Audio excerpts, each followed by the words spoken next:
외계어를 공략하라 라고 되어 있죠. 소시름 읽기라고 되어 있는데요. 말 그대로 소시름이다 보니까 오늘날에는 쓰이지 않는, 즉 고어에서만 쓰이는 의문을 좀 읽어보자 라는 거고요. 네.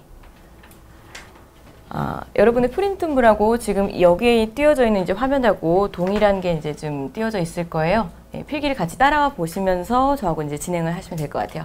자, 먼저 우리가 이렇게 점 하나 콕 찍은 것을 아레아라고 합니다. 아레아. 네, 첫 번째 음절에서는요, 그 아레아가 첫 번째 음절에 보였을 때는 아를 넣어서 읽으시면 되고요. 두 번째 음절에 그것이 등장을 하면은 을을 넣으시면 됩니다. 네, 첫 번째 음절에서는 아, 두 번째 음절에서는 으로 읽자라고 했는데요. 지금 예시에 첫 번째 그려져 있는 게 그려져 있다. 네, 쓰여져 있는 게 하야입니다. 하야. 근데 첫 번째 음절이다 보니까 우리가 지금 아로 읽으면 되잖아요. 그렇기 때문에 하야, 무엇무엇을 하여 이렇게 읽으면 되고요. 자, 두 번째 같은 경우에는 히읗 밑에 원래는 아레아가 있어요. 자, 그래서 두 번째 음절이기 때문에 이 아이 같은 경우에는 으로 읽어주면 되겠죠. 그래서 얼흔인데요. 얼흔 같은 경우에는 오늘날의 어른이라고 생각을 하시면 됩니다. 네, 어른. 그리고 자, 가장 심란하게 생겼죠, 지금. 자, 디귿 밑에 아가 있고요. 그리고 세모 모양으로 생긴 것 바로 밑에 또 아래아가 붙었고 리을입니다. 얘 같은 경우에는 지금 첫 번째 음절은 아로 읽고요. 두 번째 음절은 으로 읽으면 되겠죠. 그럼 뭐라고 읽으면 될까요? 네, 지금 마치 이 반치음의 이 세모 모양 자체를 시옷과 조금 비슷하게 생겼으니까 스로 읽으면 되지 않을까라고 생각을 하실 텐데요. 조금 이따 배우시겠지만 요거는 묵음 처리를 하시면 됩니다. 그렇기 때문에 다을, 다을 이렇게 읽으시면 돼요. 다을.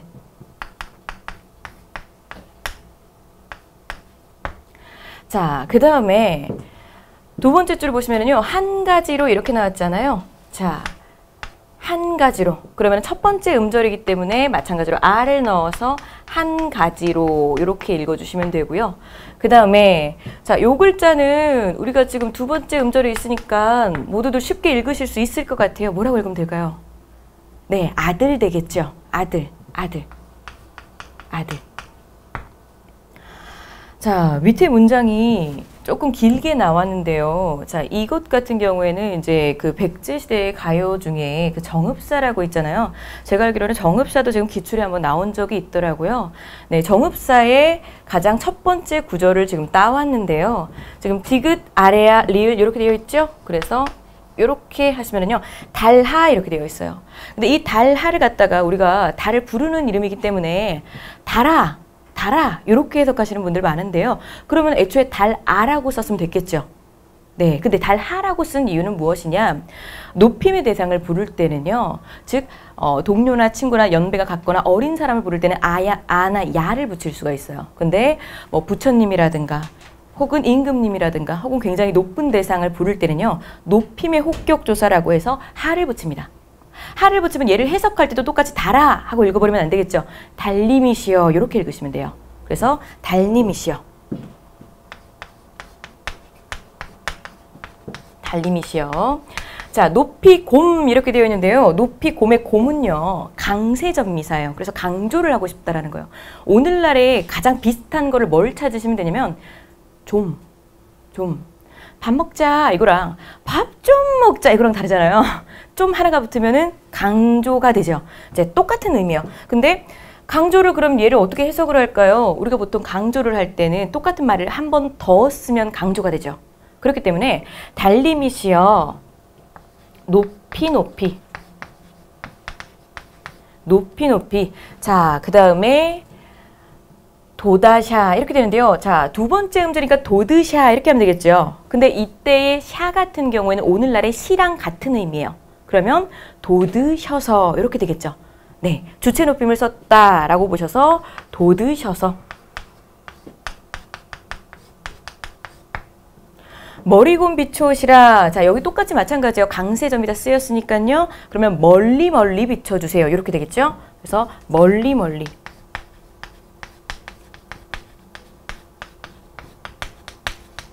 비춰주세요. 이렇게 됩니다. 자, 달님이시여 높이 높이 돋으셔서 멀리 멀리 비춰주세요. 자, 첫 번째 음절에서는 전부 다 아로 들어갔고 두 번째 이후의 음절에서는 전부 다 으로 들어갔다라는 걸 알 수가 있죠. 네. 자, 근데요, 이 아래아를 갖다가 뭐 아나 으로 넣어 보더라도 현대어랑 완전히 일치하지 않는 경우가 있어요. 왜냐면 그동안 정말 많은 세월들이 흘렀잖아요. 그렇기 때문에 음가가 완전히 달라진 거는 조금 암기해 주실 필요는 있고요.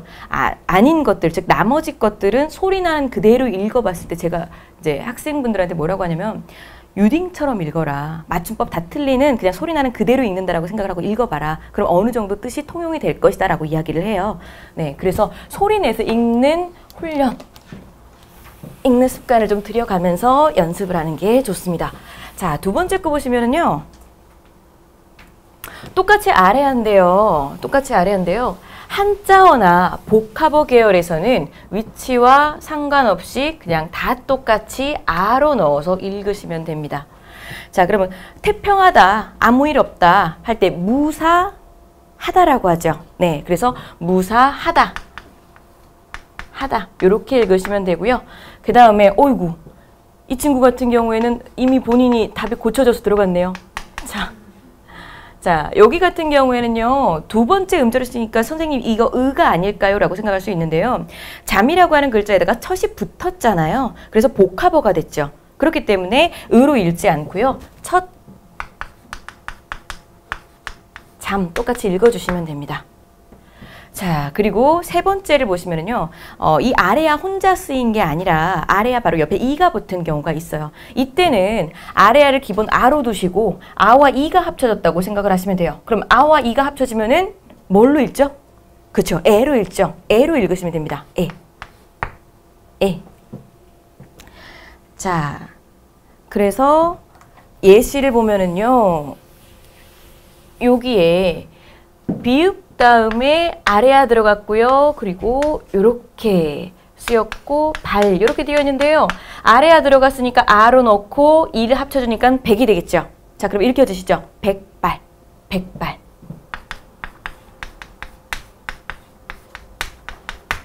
자, 그리고 두 번째 글자 같은 경우에는 아래야 이 붙었으니까 똑같이 계신때 되겠죠. 계신때.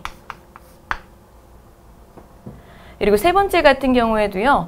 알패입니다. 알패. 자, 알패인데요. 원래대로 넣으면은 아에다가 이가 붙은 거니까 알패, 아이의 알패가 되는데요. 우리가 이거를 소리 나는 그대로 읽었다라고 생각하면 알패, 앞패가 되겠죠. 앞패. 그래서 앞패라는 글자가 이렇게 쓰였구나. 자, 다음 또 소실자음 보시면은요.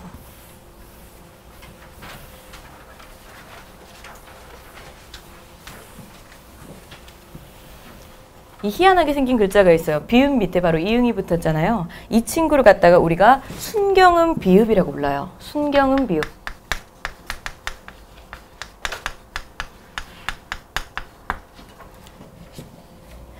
자, 순경음 비읍 같은 경우에는요. 사실은 이 친구는요.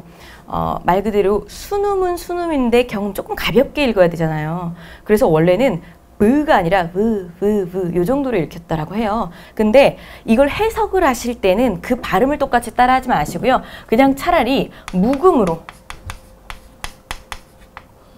읽는 것이 현대어에서 가장 가까운 발음이다. 즉 아예 무시하고 읽어주시면 된다라는 거예요. 그래서 첫 번째 예를 보면은요. 얘 같은 경우에는 우리가 없어졌다라고 생각을 한다면 거기에다가 빈자리에 그냥 이응만 넣으면 되겠죠. 그러면은 더워. 네, 제가 지금 엄청 더워요. 지금 땀이 떨어지는 게 보이시나요? 네. 띄어쓰기 특강을 할 때도 제가 엄청 땀을 이렇게 막 첫 시간부터 흘렸더니요. 나중에 수업이 끝나고 학생분들이 오셔가지고 선생님이 되게 진짜 땀을 닦아주고 싶을 정도로 불쌍했어요 라고 말씀하시더라고요. 네, 감동 먹었어요. 지금도 되게 많이 더워요. 자, 이렇게 되어 있으니까 저도 참 알아보기가 힘든데 이렇게 생겼겠죠?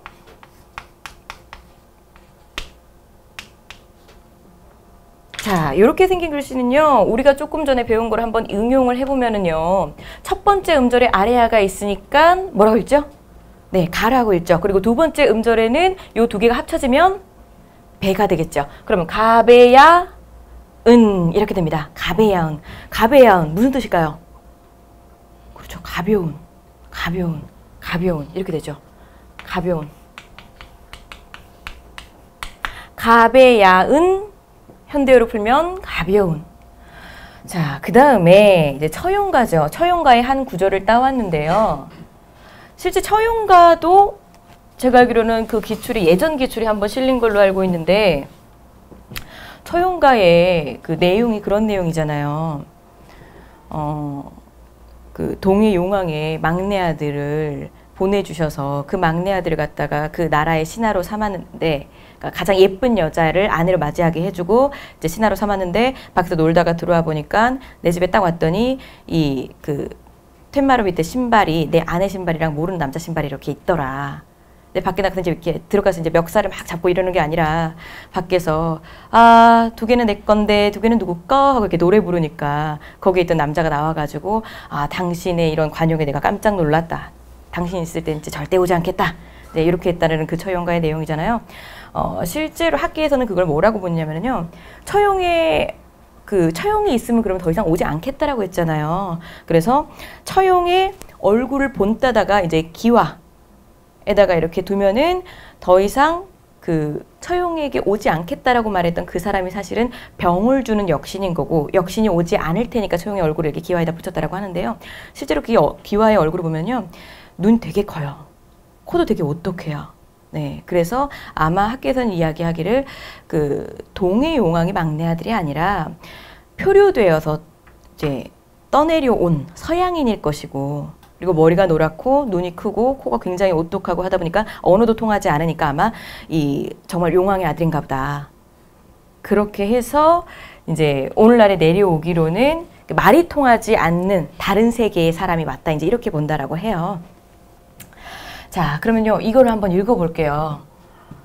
심란하게 생겼어요. 자, 여기서는요, 세불, 서울이라고 읽으시면 돼요. 서울. 발기, 이렇게 되어 있잖아요. 발기. 그러면 밝은. 서울, 밝은, 달에. 자, 달에. 밤들이. 자, 밤들이는요, 밤늦게 놀다가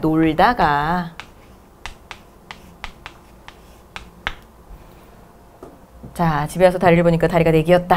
이런 내용이었죠. 얼마나 가슴이 찢어지겠어요.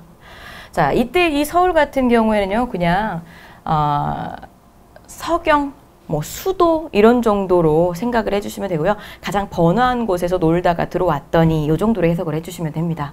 네, 넘어가 볼게요. 자, 그 다음에 또 요 아이도 굉장히 특이하게 생겼죠. 히읗같이 쓰려다가 마치 짝대기 하나 덜 근 모양으로 이렇게 쓰였는데요. 자, 이 친구 같은 경우에는요, 여린 히읗이라고 불러요. 히읗이 되기 전에 여린 히읗이기 때문에 우리가 히읗 같은 경우에는 흐 이렇게 발음을 하잖아요. 근데 이 친구 같은 경우에는 그 흐가 되기 전에 그 애매한 발음, 이게 너무 이상하다. 염소도 아니고.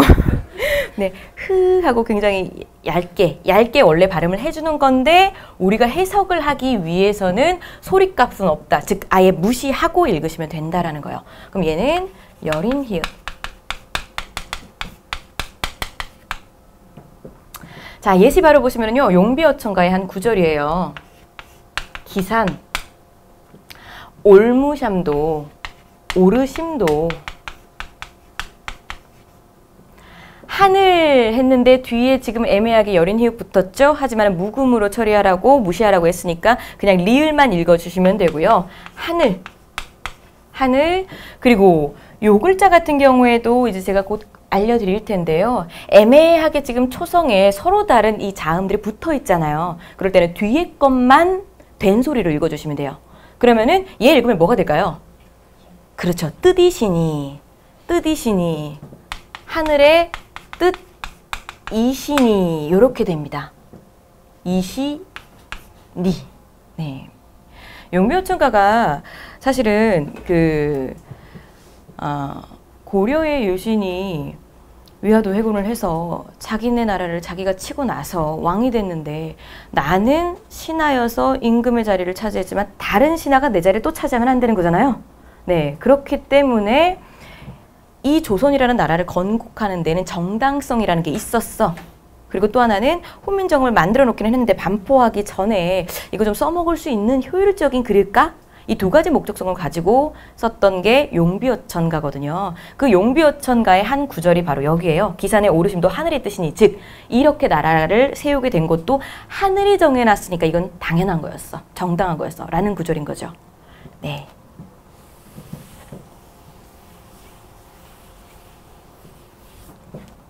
자, 그 다음. 자, 요 아이. 우리가 보통 세모 이렇게 하는데요. 이 친구는 또 반치음이에요. 반치음.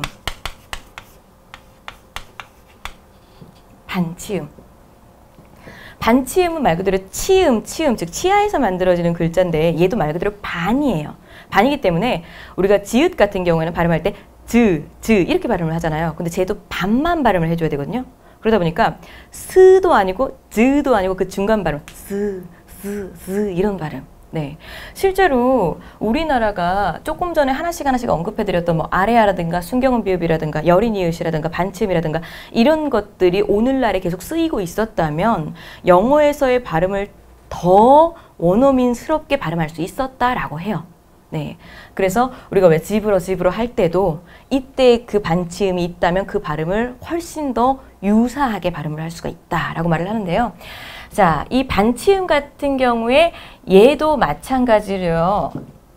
묵음으로 처리해서 읽어주시면 해설하실 때는 편해요. 네, 실제로는 이렇게 발음하지 않았겠지만 우리가 해설을 할 때는 그냥 없애놓고 읽으시면 된다는 거예요. 자, 어이구 심란하게 생겨서 옆으로 막 쭉 풀어지니까 네, 영어도 아니고. 자, 이 친구 같은 경우에는 지금 이렇게 써 있죠. 이렇게 써 있을 텐데요. 자, 조금 전에 배웠던 거 한번 활용을 해볼게요. 아래아가 지금 첫 번째 음절에 있죠. 그럼 뭐로 읽죠? 아로 읽죠. 그러면 마가 되겠죠. 그리고 두 번째 음절에 있는데 반치음은 묵음이라고 했으니까 빼버리고 무시하고 두 번째 음절에 있으니까 을을 읽으면 되죠.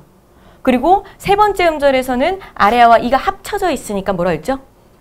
네, 에라고 읽죠. 그러면 자음까지 다 포함해서 읽으면요. 마음에 이렇게 되죠. 마음에. 자, 그러면 해석을 써볼까요? 마음에, 근데 여기서 이제 에라고 읽히지만 마음의로 해석하시면 되거든요. 가, 흘, 이렇게 되어 있는데요. 지금 여기 빼고, 뒤에 흘을 빼고, 기역, 아래야, 반치음, 여기를 보시면요. 이거 지금 반치음 무시하면 되죠. 그럼 뭐로 읽죠? 가라고 읽죠. 가라고 하는 뜻은 오늘날에도 쓰이고 있어요. 끝이라는 의미예요. 자, 그래서 우리가 왜 물가에 내려둔 뭐 어린아이 같이 했을 때 물가라고 하는 거는 물 끝부분, 주변 부분을 말하는 거잖아요. 네, 그래서 그 가는 중세 때도 가는 끝을 의미했어요. 그럼 마음의 끝을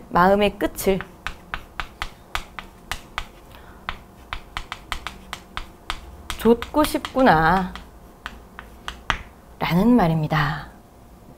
찬기파랑가에서는요, 그 신라가 통일을 이루고 나니까 통일을 이루기 위해서 주축 세력들이었던 그 화랑들을 그 중심 세력에 이제 이렇게 넣지를 못했어요. 워낙에 나이도 어렸고요. 싸움을 위해서 그렇게 전투적으로 이렇게 만들어 놓은 그 집단들이었기 때문에 막상 그들의 세력으로 인해서 통일신라를 만들어 놓긴 했지만 통일신라가 되고 나서는 그들의 세력이 참 애매한 포지션이 돼버렸거든요. 그러고 나니까 그들을 이끌었던 화랑의 우두머리가 기파랑이라는 사람이 있었는데 그 사람이 죽고 나니까 그 사람을 찬양하기 위해서 썼던 노래가 이제 찬기파랑가잖아요. 그 사람이 가지고 있었던 그 정신을 내가 따르고 싶다라는 말에서 마음의 끝을 쫓고 싶구나 라는 구절이에요.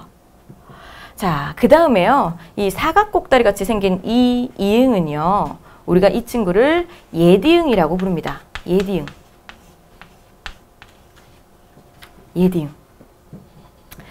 자, 현대 받침의 이응과 발음이 같음.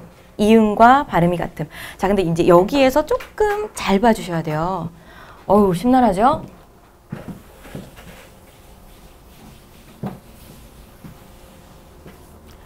자, 보시면은요, 지금 이 제목이 세종어제 훈민정음이거든요.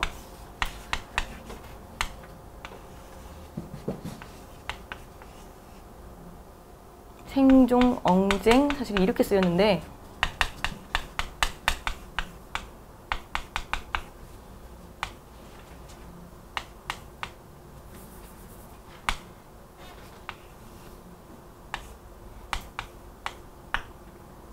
전공을 2번이나 했는데 저도 고어를 쓸 땐 거의 그리다시피 해요.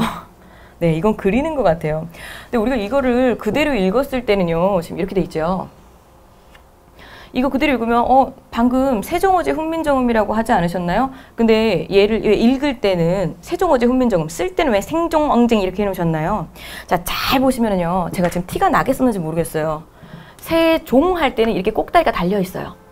요렇게. 그리고 어제 훈민정 할 때도 꼭다리가 달려 있어요. 자, 이게 무슨 말이냐? 이 삼성체계라고 해서요. 처음에 자음, 초성, 그리고 두 번째 모음, 중성, 그리고 마지막 또 자음, 종성까지 하나, 둘, 세 개의 삼성을 모두 다 채워줘야 된다. 라고 하는 것이 있었어요. 그렇기 때문에 세 번째 우리는 이거 그냥 세라고 쓰면 되는데 여기에 무언가를 채워줘야 되잖아요. 그래서 음가가 없는 그냥 이응을 채워준 거예요. 근데 그러면은 실제로 세종 했을 때 진짜 들어가야 되는 이응이랑 이 이응이랑 차이가 안 나잖아. 그래서 차이를 내기 위해서 여기에 지금 딱 꼭다리 달린 이 이응, 예디응을 넣어줬다라는 거죠. 그렇기 때문에 그냥 이응이 들어간 거는요. 자리만 차지하기 위해서 들어갔구나. 무시해버리고 안 읽으시면 되고요. 실제로 이응이 들어가서 읽혀야 되는 것들은 예디응을 넣었기 때문에 세종, 어제, 훈민, 정음 이렇게 됩니다. 네. 어제라는 말은요. 뭐 임금께서 직접 지으신, 세종께서 직접 지으신 이렇게 말이 돼요. 그래서 세종께서 직접 지으신 훈민정음이다 라고 해서 그 훈민정음의 해석본의 책 이름입니다. 네. 자, 넘어가 볼게요. 어두자음군.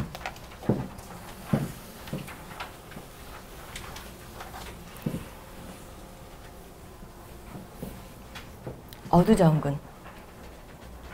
자, 어두자음군은요. 저 이 제목의 이름을 그냥 그대로 풀어보시면 돼요. 어두잖아요. 말의 머리 쪽이죠. 그리고 자음군이잖아요. 자음이 무리군자, 떼거지로 왔다라는 거예요. 즉, 말의 머리면은 초성인데 초성에 자음이 무리지어서 왔어 라는 게 됩니다. 자, 그러면 어두자음군은 무엇으로 읽느냐? 된소리로 읽어주시면 되고요. 된소리로 읽는데 어떻게 된소리로 읽을까요? 자, 비읍, 디귿, 비읍, 시옷, 비읍, 지읒, 비읍, 티귿 이런 것들을 초성에다가 넣어서 쓰기도 했었대요. 그러면 이 아이들은 앞자리가 지금 비읍, 비읍, 비읍, 비읍 들어가 있잖아요. 그렇기 때문에 비읍계 어두자음군이라고 말을 하거든요. 근데 이 아이들을 읽을 때는 아까 말씀드렸던 것처럼 뒤에 거 2개로 읽으시면 돼요. 뒤에 거, 뒤에 거. 자, 그러면은 제가 만약에 이렇게 썼다라고 했을 때 이 아이를 뭘로 읽어줘야 될까요? 그렇죠. 쌀이라고 읽어주시면 되겠죠. 뒤에 거 2개. 즉, 된 소리로 읽고 첫 번째 음절이니까 아로 읽어서 쌀 이렇게 되는 거죠. 네, 쌀. 그럼 시옷계 어두자음군도 마찬가지예요. 시옷 기역, 시옷 디귿, 시옷 비읍 요렇게 써있지만 우리가 읽을 때는 쌍기역으로, 쌍디귿으로, 쌍비읍으로 읽어주시면 된다는 거예요. 그래서 뒷소리를 된소리로 읽는다. 비읍, 시읍계 어두자음군은요. 놀랍게도 초성에 자음이 막 3개씩 들어갈 때도 있었어요. 그래서 요 아이도 마찬가지예요. 가장 마지막 거만 된소리로 2개로 읽어주시면 돼요. 그래서 맨 뒷소리를 또 마찬가지로 된소리로 읽는다. 자, 근데요. 우리는 지금 이거를 해석을 쉽게 하기 위해서 이렇게 쉽게 읽는 방법을 배우는 거잖아요. 실제로 이렇게 썼던 글자는 저 3개를 다 읽어줬었다라고 해요. 그러면은 쟤를 만약에 이렇게 써있는 글자가 있다라고 했을 때 얘를 어떻게 읽었을까요? 부스그 이렇게 읽었겠죠. 네, 근데 해석을 할 때는 요것만 된소리를 읽을 테니까 끄로 읽어주면 된다라는 거예요. 끄. 실제로 이거를 저희 예전에 교수님께서 훈민정음 해례본을 갖다가 요 발음들을 다 이제 실제로 구사를 하셔서 읽어줬는데 뒤에서 크급대고 읽다가 이렇게 쫓겨날 뻔했어요. 너는 지금 내가 수업을 하고 있는데 네, 제가 과대였는데 잘릴 뻔했어요. 교수님이 미움을 받아서 본인도 되게 쑥스러우셨을 거예요. 그죠? 자, 풀과 나무 여기 보시면은 이렇게 되어 있죠. 그럼 뭐라고 읽죠? 나무뿐. 그렇죠. 풀과 나무뿐 깊었도다. 풀과 나무뿐 깊었도다. 자, 그 다음에 요거는 황진이의 시 구절 중에 하나인데요. 청사는 자, 뭐라고 읽으면 되죠? 내 뜻이요. 내 뜻이요. 이렇게 읽어주시면 되겠죠? 그리고 녹수는 님의 정이. 자, 그래서 이 뒷구절이요. 청사는 그래서 내 마음 같아서 변하지 않는데 녹수는 흘러가 버리는구나. 그래서 떠나가는 님에 대한 어떤 아쉬움을 이야기하는 19절 중에 하나였어요. 네, 다음 페이지를 한번 볼까요? 지금은 소실 의문에 대해서 어떻게 읽어야 할까요? 라는 거를 배웠다면요. 이제 두 번째, 의문 규칙을 이해하고 그걸 활용해서 우리가 한번 읽어보자 라는 거거든요. 자, 어두에 리을이 올 수가 없다. 리을이 올 수가 없다라는 게 바로 이 도움 법칙이죠. 그래서 한자음 랴레 료류리가 단어의 첫머리에 올 적에는 도움 법칙에 따라서 자, 바꿔줘야죠. 자, 바꿔주면 뭐로 읽을까요? 네, 맞아요. 야, 여, 예, 그리고 요, 유, 이 로써 넣어주셔서 읽으시면 됩니다. 자, 실제로 이거를 적용을 시킨 게 지금 오늘날이고 적용을 시켜서 우리가 도움 법칙이 오늘날의 한글에는 적용이 된다라고 말을 하잖아요. 근데 북한에서는 이걸 적용을 시키지 않죠. 네, 그렇기 때문에 지금 조금 어색한 이 글자들이 북한에서는 실제로 이렇게 쓰는 글자들이죠. 그래서 량심이라고 하잖아요. 근데 우리는 뭐라고 그럼 읽으면 되죠? 네, 요거 읽을 때는 양심이라고 읽으시면 되죠. 자, 그리고 역사 같은 경우에는 마찬가지로 역사 이렇게 읽어주시면 되고요. 자, 용궁은 뭐라고 했죠? 네, 용궁. 그리고 리발이 아니라 네, 이발입니다. 이발. 학생한테 그렇게 말을 했어요. 아유, 이발했니? 머리 짧아지니까 너무 이쁘다 얘. 그랬더니 선생님 몇 년대 사람이냐고 저한테 그러더라고요. 요새 누가 이발소를 가냐요? 샵을 가지. 그렇죠. 샵을 가죠. 네, 샵을 안 간 지가 오래돼서. 자, 어두에 리을이 올 수가 없다라는 거. 자, 또 마찬가지로 어두에 또 니은도 올 수가 없죠. 그렇기 때문에 마찬가지로 니냐뇨뇨뉴 같은 경우에도 이, 야, 여, 요, 유, 예로 적으면 된다.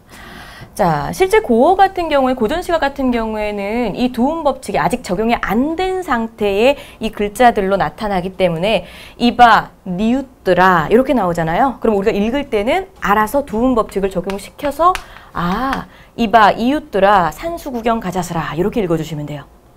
그리고 여름이라고 되어 있는데요. 그럼 얘는 뭐라고 읽죠? 네, 여름이라고 읽어주시면 되겠죠? 여름. 그 다음에 여자. 자, 여자라고 읽어주시면 되고요. 얘는 뭘까요? 자, 마지막 칸에 혹시 뭐가 있나요? 아, 옅이라고 되어 있네요. 옅. 자, 이 친구 같은 경우에는 옅. 요렇게 넣어주시면 됩니다. 네, 다음 것도 또 보면요. 둘째 음절 이하에서는 음가가 살아난다. 음가가 살아난다라고 하는 거는 원래 글자의 발음이 살아난다라는 거예요. 그렇기 때문에 우리가 뭐 노인우대라고 읽었었던 것이 뒷글자로 갔잖아요. 두 번째 이후로 갔잖아요. 그럴 때는 경로, 원래로 살아난다라는 거예요. 그래서 비뇨기과, 진리, 비룡, 출석률, 능률, 법률, 홀례라는 식으로 원래 발음, 리을이 다시 살아납니다. 네. 자, 그 다음에 국외음화. 보통 이 고전시가 작품을 보면은요, 국외음화가 아직 적용이 되지 않은 글자들이 굉장히 많이 보여요. 그래서 그거를 적용을 시켜서 읽어주시면 되는데요. 디귿티귿이 이나 반모음 이 앞에서 국외음 지읒이나 치읒으로 되는 현상을 국외음화라고 합니다. 자, 그러면 요거 하나만 좀 설명을 드리고 갈게요.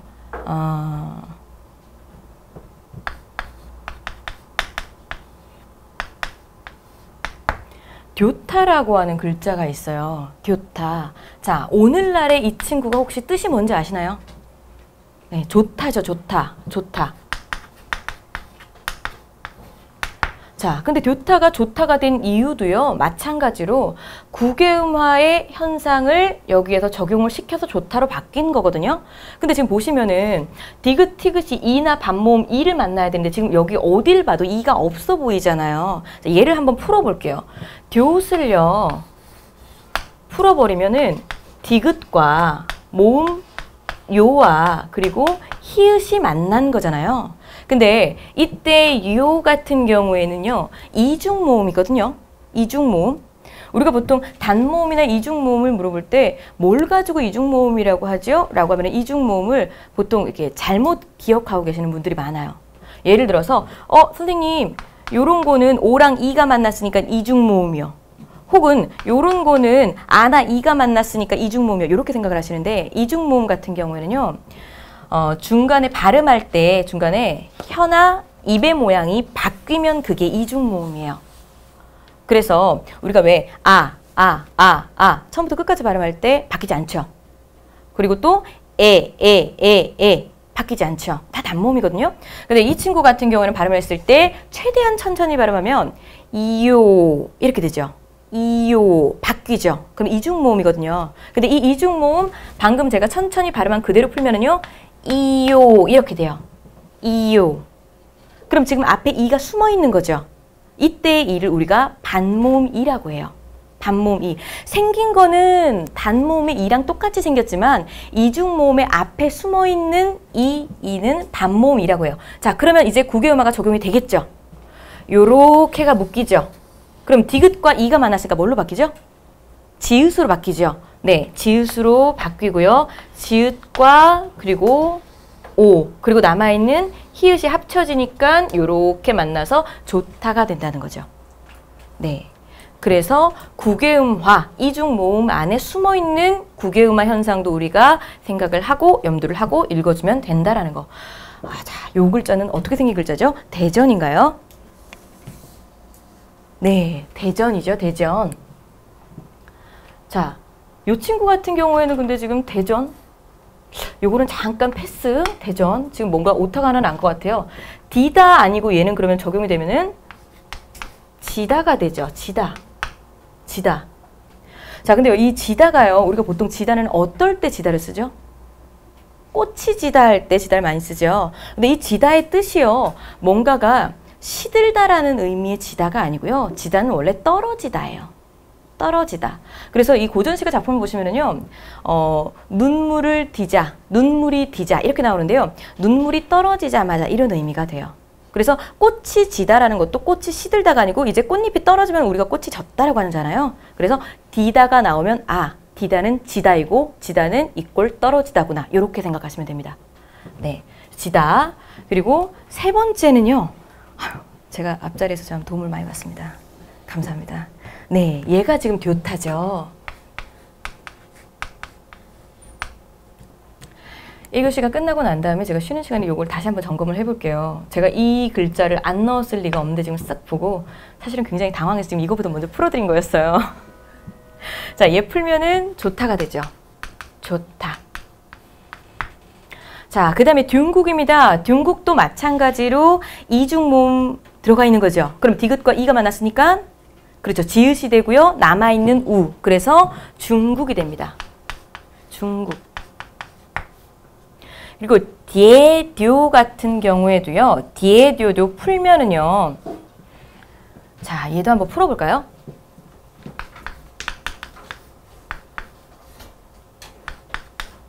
자, 얘를 풀면은요.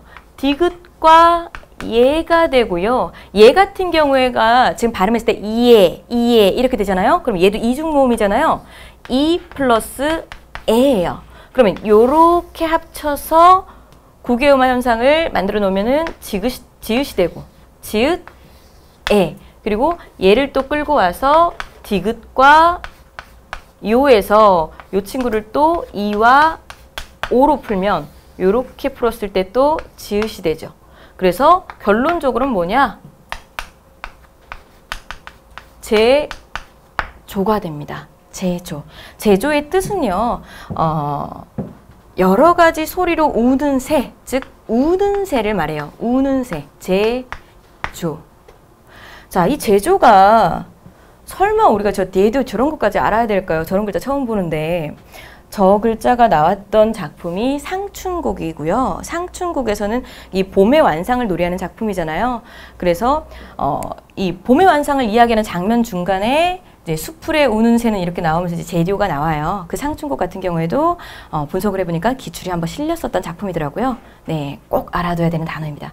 그리고 탕, 션 같은 경우도 마찬가지예요. 이중 모음 들어갔으니까요. 창.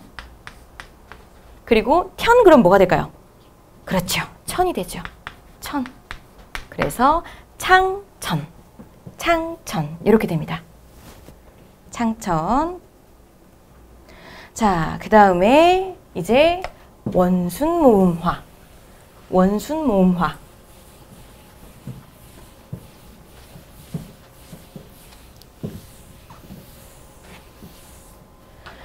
자, 원순모음화가 아직 일어나지 않은 고어를 읽을 때 우리가 원순모음화를 적용을 시켜서 읽어라 라는 거잖아요. 자, 원순모음화는요, 사실은 그 의문론에 대한 정리가 조금 되어 있으면은 이 설명이 조금 더 쉬우실 텐데, 단모음 체계도를 한 번만 살짝 이제 그려보면은요,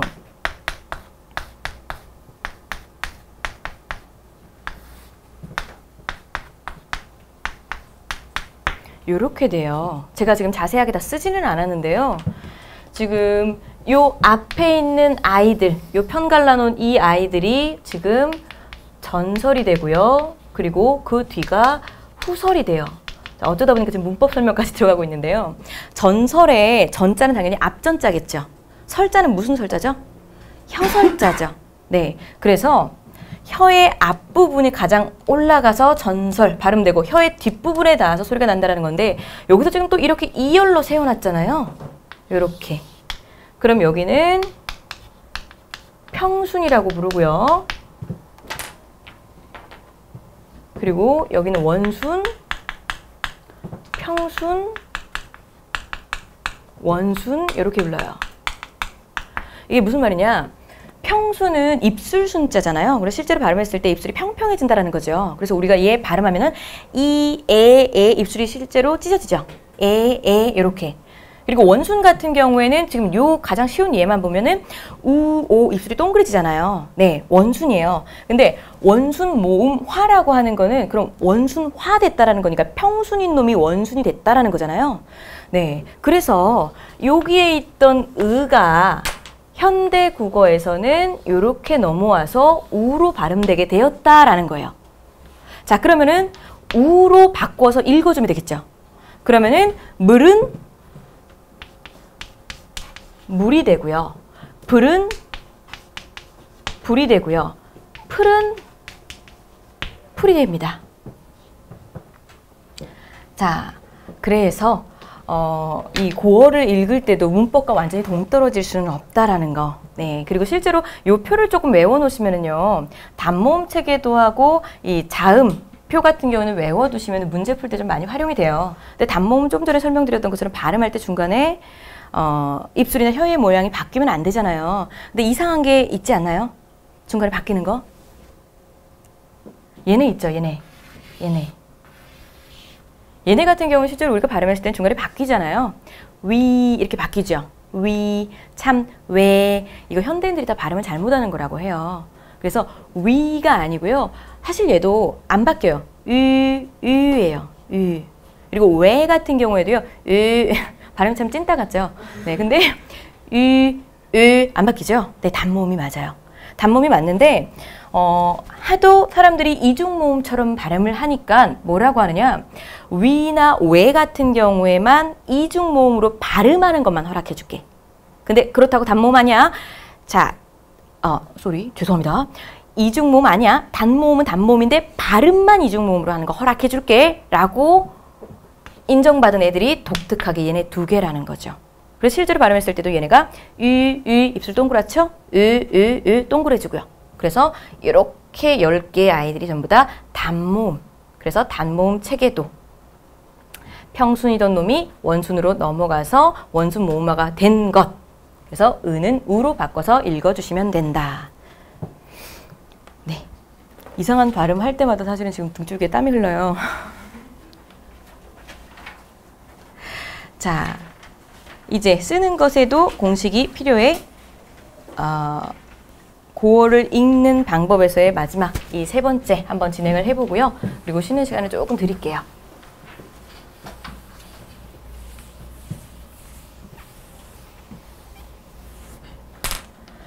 자, 먼저 연철에 대해서 조금 기억을 하고 계시면은 고어를 읽는 게 편해집니다. 자, 연철이라고 하는 거는 우리나라 말로 풀면은 그냥 이어적기라는 건데요. 둘째 음절 이하의 자음을 앞음절의 받침으로 내려서 해석해라. 자, 첫 번째 바람에 같은 경우에는 이렇게 되어 있잖아요. 바람에. 우리가 실제 읽어도 바람에 이렇게 되는데요. 자, 뒤에 보시면은 지금 여기 요 놈이 원래는 이 아래에 있다고 생각을 하시면 돼요. 그래서 읽었을 때 바람 이렇게 되고 이 친구가 자 넘어가면은 바람에 이렇게 되는 거거든요. 자, 다시 한번 이어적기 같은 경우에는요. 오늘날에 우리가 사람이 이렇게 쓰는 걸 갖다가 이어적기를 하면은 받침이 그대로 올라가서 사람이 자, 이렇게 쓰는 걸 이어적기라고 해요. 근데 원래 우리나라 같은 경우는 이 이어적기를 했었고요. 나중에 의미 전달의 용이성 때문에 어쩔 수 없이 소리 나는 그대로 적는 게 편하긴 하겠지만 의미 전달 때문에 이렇게 끊어적기를 해주자라고 해서 오늘날 이렇게 끊어적기를 하는 거거든요. 여러분이 보시게 되는 고전시가 작품 전부 다 이어적기가 되어 있을 거예요. 그러면은 자, 아까 제가 왜 유딩처럼 읽으라고 했는지 이해가 가시죠? 소리 나는 그대로 읽었을 때 우리가 실제로 받침이 이렇게 넘어간 상태에서 발음을 하잖아요. 연음화시켜서 발음을 하잖아요. 그랬을 때 그 소리 나는 그대로의 의미를 떠올려 보면은 의미가 어느 정도 유추가 된다라는 거였어요. 네. 그래서 이 친구는 바람에를 이어적기로 바람에 해준 거였고요. 자, 얘 같은 경우에는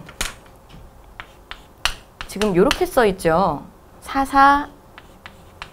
미 이렇게 되어 있는데요. 자, 이거 지금 보시면 첫 번째 음절이니까 얘는 아로 읽는 게 맞죠? 사. 근데 얘는 두 번째 음절이니까 으로 읽으면 되죠? 스. 그 다음에 미 이렇게 되어 있는데요. 그럼 얘는 4, 3, 2. 제가 자꾸 3이라고 했죠? 슴. 그럼 얘는 4, 슴, 2. 이렇게 읽어주게 된다는 거죠. 4, 슴, 2. 자, 무단히 슬트냐. 남의 말을 들었느냐, 소리 나는 그대로 들었느냐 이렇게 되어 있지만 들었느냐 이렇게 되죠. 들었느냐. 자, 그 다음에 팔종성법.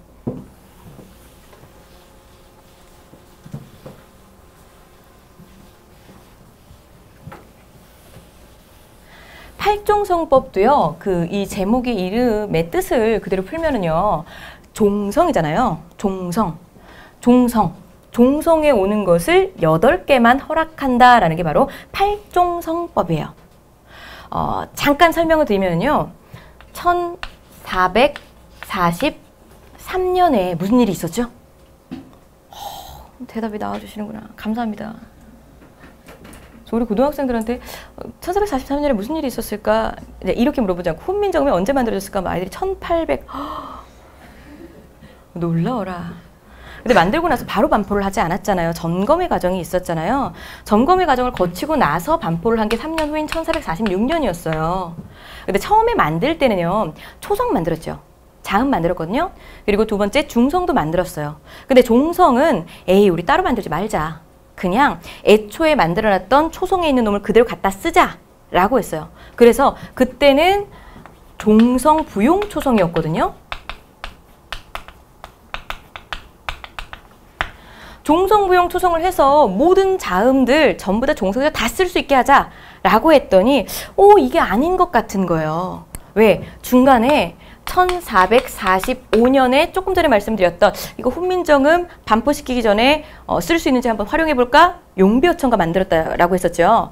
용비어천가까지는 종성부용 초성을 활용을 해서 넣어봤더니 너무 복잡해진다. 종성에 들어갈 게 너무 많다. 안 되겠다. 반포시킬 무렵에는요. 우리 종성에 들어갈 수 있는 거 8개만 허락하자. 그게 팔종성법이에요.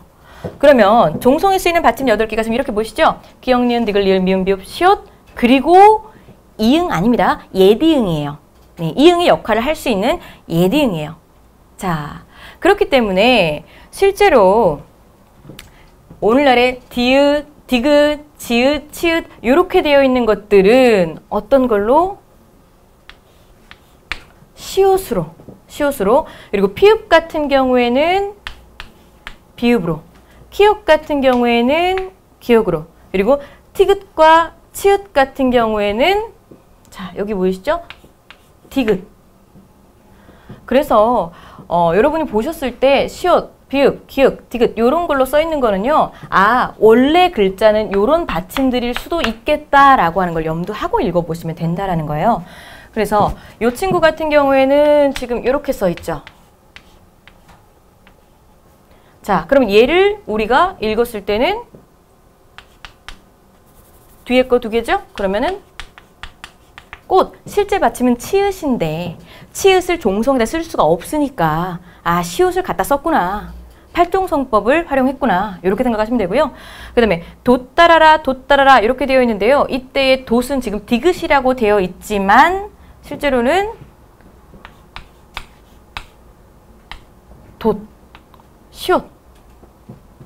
그래서 돛따라라. 여기에 쓰여 있는 받침들이 저 8개 안에서만 한정이 되어야 되다 보니까 저렇게 바꿔놨구나 라고 생각을 하시면 됩니다. 네. 자, 그리고 이 의문형 종결어미 여기까지가 지금 마지막이죠. 의문형 종결어미를 아시면은 서리법이라든가 물어보는 형식 이런 것들이 좀 이해가 가실 텐데요. 의문형의 종류 중에 지금 판정 의문문이 먼저 나왔잖아요. 판정 의문문은요. 대답이 긍정 혹은 부정, 즉 예, 아니요로 나올 수 있는 것들이에요. 예를 들어서 너 남자니? 네, 아니요. 너 밥 먹었니? 네, 아니요. 이렇게 나눌 수가 있죠. 이거는 판정 의문문이에요. 설명 의문문 같은 경우에는요. 설명 의문문은 대답 자체가 구체적으로 나와야 된다는 거예요. 너 밥 먹었니? 예, 아니요. 이건 판정이었지만 무슨 반찬 먹었니? 라고 한 다음에 대답하는 사람들이 전부 다 달라질 수밖에 없겠죠. 그거는 설명 의문문. 너 몇 살이니? 전부 다 설명 의문문. 이렇게 되죠. 근데 오늘날에는 판정 의문문, 설명 의문문을 구별해서 질문하지 않아요. 너 몇 살이니? 너 여자니? 전부 다 니로 끝날 수 있죠. 그죠? 근데 이때 당시에는 판정 의문문에 쓰이는 것 따로, 설명 의문문에 쓰이는 것 따로 종결의미가 있었다라는 거예요. 그럼 판정 의문문에는 무엇이 쓰였느냐? 아 계열이 쓰입니다. 그리고 설명 의문문에는 오 계열이 쓰여요. 자, 아마 기억에 잘 안 남으실 텐데 아 계열, 오 계열 무조건 외워야 하나? 지금 그 중세 때의 어휘라든가 아니면 문법을 아직까지 많이 보존하고 있는 지역이 어디냐면요. 경상도예요. 그래서 경상도의 사투리 속에는 중세국어의 문법이 아직 굉장히 많이 들어가 있는데요. 판정 의문문, 설명 의문문을 기억하실 때 그 경상도 사투리를 떠올리시면 되거든요. 아이고. 자, 판정 의문문. 경상도에서. 너 여자니? 뭐라고 합니까? 네 여자가. 굉장히 리얼하죠? 네 여자가. 아의 형태로 물어보죠. 네 밥 묻나? 아의 형태로 물어보죠. 그죠? 근데 설명 의문문으로 물어볼 때 네 누구? 오의 형태로 물어보죠. 네 몇 살이고? 안 그렇게 생겼는데 굉장히 네. 설명 의문문 네 몇 살이고? 오의 형태로 물어보죠. 네. 그래서 아의 형태와 오의 형태가 예전에는 이것을 구별해서 의문문의 종결어미로 쓰였고 그리고 오늘날에는 경상도에 남아있는데 요걸 보시면은 그 질문의 의도를 조금 더 파악하기가 쉽다라는 거예요. 2인칭 의문문 같은 경우에는요. 2인칭 의문문은 니은 다예요. 조금 생뚱맞지만 니은 다예요. 즉 오늘날의 다 같은 경우에는 그냥 평소형 종교러미로 쓰일 때 다가 쓰이잖아요. 먹었다, 먹었습니다 이런 식으로 다로 쓰이잖아요. 근데 이때 당시에는 2인칭 의문문, 즉 상대 바로 앞에 있는 너한테 이야기할 때는 질문의 형태이긴 하지만 니은다로 썼다라는 거예요. 그러면 판정인지 설명인지는 어떻게 구별하나요? 구별하지 않고 2인칭 의문문에는 무조건 니은다를 썼어요. 자, 그럼 밑에를 보시면은요. 위, 날조차 몇 분이 있고 그러면은 위, 나까지 몇 분입니까? 이렇게 되겠죠. 자, 몇 분입니까? 그러면은 몇 명인지 설명을 해줘야 되니까 설명 의문문이 쓰인 것 때문에 여기서 지금 오의 형태로 끝나줬다라는 거. 그래서 몇 분입니까? 자, 오의 형태의 설명 의문문. 자, 여기까지 진행을 했고요. 제가 지금 밑에다가 간단 테스트를 통해서 실력 점검으로 그거 해놨는데요. 뒷부분에 제가 한 25문제 정도 넣어놨죠. 네. 쉬는 시간을 조금 길게 드릴게요. 한 15분? 네. 길다고 생각은 저는 하지만 굉장히 짧으실 거예요. 25개를 채워보실 때 미리 말씀드리지만 굉장히 자괴감이 드실 겁니다. 내가 지금 모르고 있는 것들이 되게 많구나. 최대한 한번 채워보시고요. 네. 그 다음에 하나하나 제가 해설을 해가면서 두 번째 시간을 좀 진행할게요.